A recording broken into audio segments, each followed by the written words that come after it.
నీ భక్తిని చూసి ఆనందిస్తాడా, ప్రవర్తన చూసి ఆనందిస్తాడా?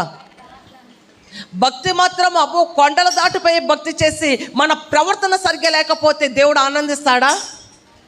చెప్పాలి. మన ప్రవర్తన ఎలా ఉండాలి? మనం ప్రవర్తించే ప్రవర్తన ఎలా ఉండాలి? దేవుడు ఆనందించేలాగా ఉండాలి మన ప్రవర్తన.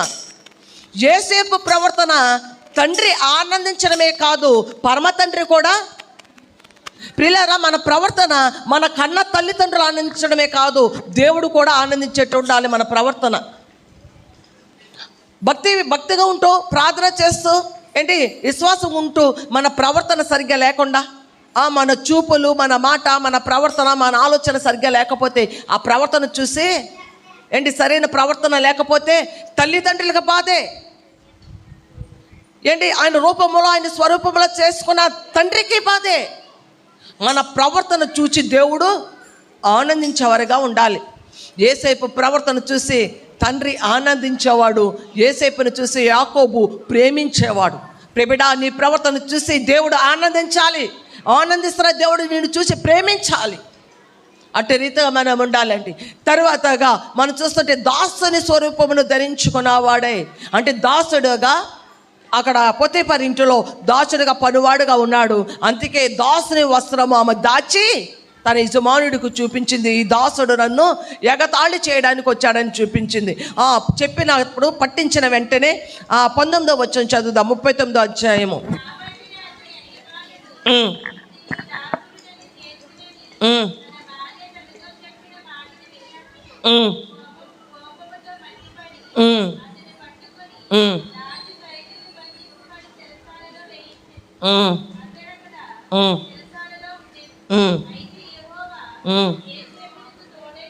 చాలండి.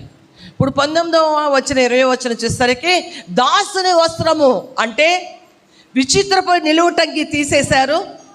తన అన్నల విచిత్రమైన నిలువుటంగి పట్టుకెళ్ళి ఏం చేశారు? తండ్రికి చూపించారు. తర్వాత దాసుని వస్త్రం ధరించాడు. దాసుని వస్త్రం ఏమైపోయింది? పొతీఫరు చేతిలో ఉండిపోయింది. దాసుని వస్త్రం నుంచి ఇప్పుడు ఎక్కడికి వచ్చాడు? ఖైదీకి వచ్చేసాడు. ఖైదీకి వస్త్రాలు ఉంటాయి, ఖైదీ వస్త్రాలు. ఇప్పుడు ఏం ధరింపజేశాడు యోసేపు?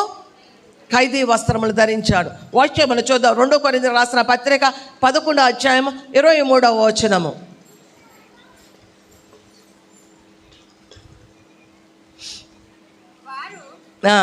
క్రీస్తు పరిచారకులారా, వెర్రివాని వలె మాట్లాడుచున్నాను.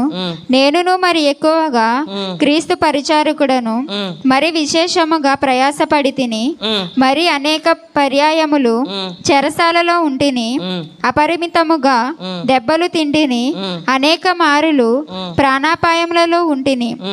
యూదుల చేత 5 మారులు, ఒకటి తక్కువ 40 దెబ్బలు తింటిని. 3 మారు బెత్తములతో కొట్టబడి తిని, ఒకసారి రాళ్లతో కొట్టబడి తిని, 3 మారు ఓడ పగిలి శ్రమపడి తిని, ఒక రాత్రింబగళ్ళు సముద్రంలో గడిపి తిని. చాలండి. అంటే ఇవన్నీ కూడా అపోస్తలుడైన పౌలు బాధ అనిపించాడు. చెరసాలకు వెళ్ళాడు. కొరడాతో కొట్టారు, బెత్తముతో కొట్టారు, రాళ్లతో కొట్టారు. ఏంటి చచ్చిపోయాడని బయటకు ఈడ్చేశారు. అన్ని బాధలు వేదలు అనుభవించాడు. ఎవరంటే అపోస్తలుడైన పౌలు. ప్రభు ప్రేమతో ఉండి ఖైదీలో ఉండి కూడా ఈ సంఘాలకన్నిటికీ ఉత్తరం రాసేవాడు పౌలు భక్తుడు. ప్రియులారా, ప్రభువులో ఖైదీ అపోస్తలుడైన పౌలు అంటున్నాడు, ఏ విషయంలో? ప్రభువుకి ఖైదీ అయిపోయాను. ఏంటి దేనికి ఖైదీ? ఏ ఖైదీ వస్త్రాలు వేసుకున్నాడంట? యోసేపు ఖైదీ అయిపోయి ఖైదీ వస్త్రాలు ధరించాడు. పౌలు ఎవరికి ఖైదీ అయిపోయాడు? ప్రభువుకు ఖైదీ అయిపోయాడండి. ప్రభువుకు ఖైదీ అయిపోయాడు. ప్రియబిడ్డలారా, మనము ఎవరికి ఖైదీ అవుతున్నాం? ఎవరికి బానిస? మనం ఎవరి ఆధీనంలో ఉన్నాం? ఎవరి ప్రభుత్వంలో ఉన్నాం? పౌలు వలె మనం గట్టిగా చెప్పాలి, ప్రభువుకు నేను ఖైదీ ఉన్నాను, ఖైదీ అయిపోయాను. ప్రభువుకు ఖైదీ అయిపోయాను కాబట్టి ప్రభు చెప్పినట్టు నేను చేస్తాను. ప్రభువుకి నేను ఖైదీ. అలాగే ఇక్కడ యోసేపు ఖైదీ అయ్యి ఖైదీ వస్త్రములు ధరించాడు.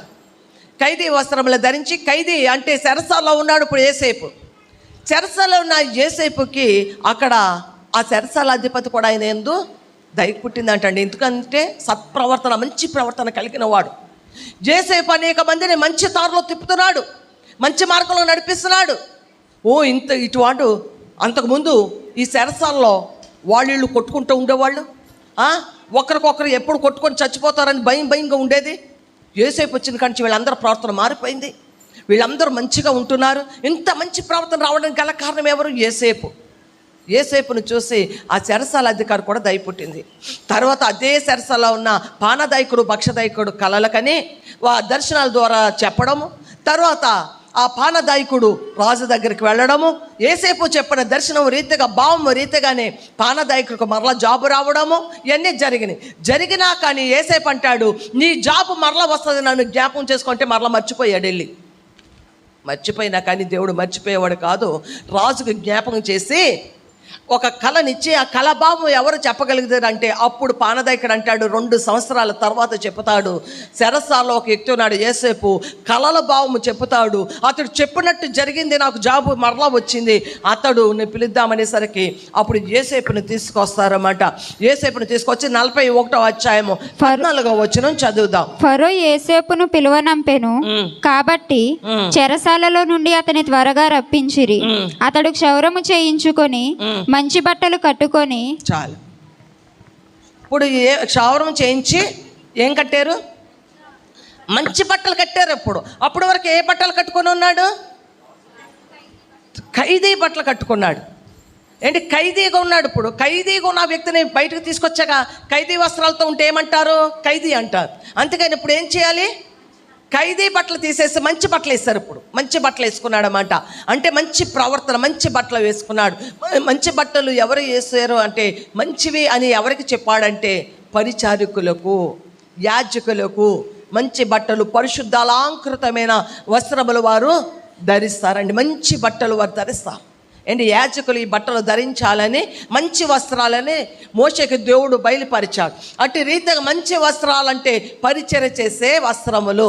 ప్రియులారా గమనించండి, విచిత్రమైన వస్త్రమును పోయింది, తర్వాత దాసుని వస్త్రం వచ్చింది, దాసుని వస్త్రము పోయింది, తర్వాత ఖైదీ వస్త్రం వచ్చింది, ఖైదీ వస్త్రము పోయింది. ఇప్పుడు ఏ వస్త్రంలోకి వచ్చాడు?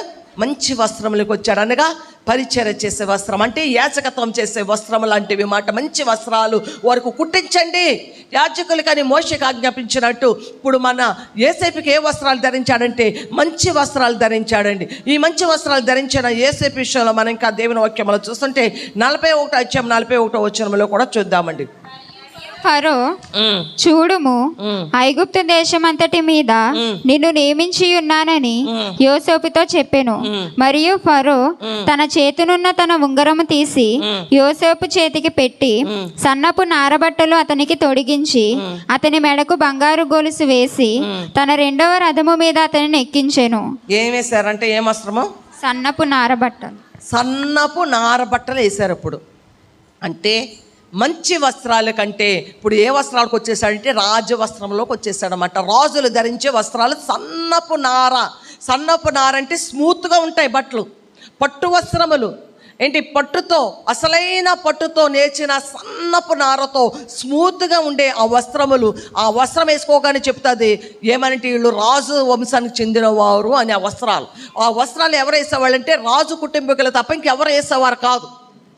ఆ సన్నపు నార వస్త్రములు వారే వేస్తారు, రాజ కుటుంబంలో ఉండేవారే వేస్తారు. ఇప్పుడు ఈ ఫరో అంటున్నాడు, సింహాసనం మీదే నేను కూర్చుంటాను, కానీ మొత్తం అధికారం అంతా నీదే. ఏమి చేయాలో, ఎలా చేయాలో, ఏం జరిపించాలంతా నీదే. నీ ఇష్టం, నీదే ప్రభుత్వం, నీదే పెత్తనం, నీదే అధికారం, సమస్తం నీ చేతికి అప్పగిచ్చేస్తున్నానని రాజవస్త్రములు ధరింపచేసి, సన్నపు నార వస్త్రములు ధరింపచేసి యోసేపును రథం మీదకి ఎక్కించారు. దేవుని స్తోత్రం, హల్లెలూయా. ప్రియ సహోదరి సహోదరుడా, దేవుని వాక్యం వింటున్న ప్రియబిడా, ఇక్కడ 5 వస్త్రాలు యోసేపు ధరించి 5వ వస్త్రముగా రాజవస్త్రమునకు వచ్చాడు. మరి మన విషయంలో కూడా మనము ఏ విధముగా ఉంటున్నామో ఒకసారి ఆలోచన చేద్దాం. ఇంకా లోక విషయంలో, లోక బ్రతుకుల విషయంలో మనం ఎలా ఉన్నాం? ఏంటి మనము ఉన్న రీతిగా మనము జీవిస్తున్న జీవితంలో, ఆత్మీయ జీవితంలో అందరికీ ప్రత్యేకించబడితే మనం ఎలా కనిపిస్తున్నాం? విచిత్రంగా.